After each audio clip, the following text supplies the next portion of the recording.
अभी आपने बहुत से खिलाड़ियों को सम्मानित किया, आप खेल मंत्री में हैं, उसके बढ़ावा के लिए आपके द्वारा क्या प्रयास किए? निश्चित रूप से मेरे संबोधन में आपने इन समग्र विषयों पर मेरे विचार सुने होंगे। मैंने अपने संबोधन में कहा कि झारखंड की धरती खाली खनिज पैदा नहीं करती है, उन खेल के रत्नों को भी पैदा करती है जिनको सम्मानित करके हम गौरवान्वित महसूस हो रहे हैं। और साथ में हमने यह भी कहा कि कोचेस जो द्रोणाचार्य की भूमिका में अनगढ़े पत्थर को तराश कर हीरा बनाते हैं, वो अपने अनुभव साझा करने अगर मेरे पास आते हैं तो हम उनके अनुभवों का सम्मान करते हुए आने वाली खेल नीति में उनके विचारों को समाहित करेंगे और यह प्रयास करेंगे कि जिन बच्चों ने इतनी कठिन परिस्थितियों में अपने प्रदेश और सूबे का नाम ऊंचा किया है, हम उनके जीवन में कुछ आसानी दे पाएँ।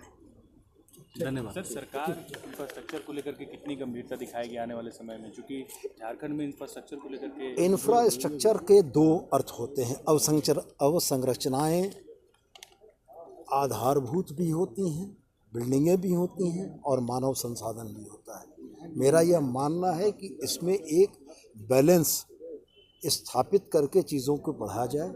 बड़े स्टेडियम खिलाड़ी पैदा नहीं करते, बड़े स्टेडियम खिलाड़ी पैदा करने के माध्यम हो सकते हैं, लेकिन अगर ह्यूमन रिसोर्सेज पर काम नहीं किया गया तो स्टेडियम से पदक नहीं मिलेगा।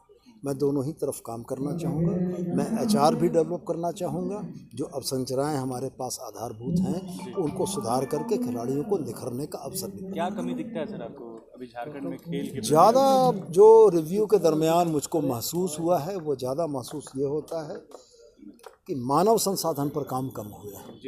बिल्डिंगों पर काम ज़्यादा हुआ है, मानव संसाधन पर कम काम हो, उस पर काम करने की ज़रूरत है। यूनिवर्सिटी धरातल पर कब आएगी? बहुत जल्दी हमारे विषय में है, हमारे घोषणा पत्र में है और बहुत जल्दी आप स्पोर्ट्स यूनिवर्सिटी खेल विश्वविद्यालय को धरातल पर देखेंगे। सर, कल राजगीर का दौरा था, लोग ठेले लगा रहे हैं कि आप स्काई ब्रिज का निर्माण यहाँ होगा ग्लास। निश्चित रूप से अगर पड़ोसी राज्य ने कोई बेहतर पहल की है तो हम लोगों को उसको देखना, समझना और अपने राज्य में उन नीतियों को लाना बेहतर होगा। कल मैं राजगीर गया था, वहाँ हम लोगों ने उनका